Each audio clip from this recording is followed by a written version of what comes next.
welcome to the Concert Help channel. In today's video, we'll be taking a quick look at the CONS3RT-Net.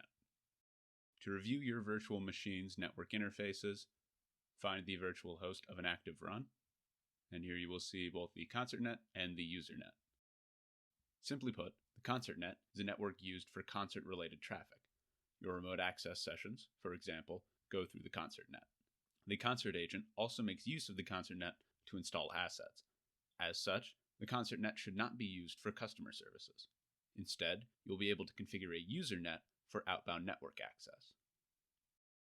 If you'd like to watch more of these video tutorials, feel free to check out the Concert Help YouTube channel.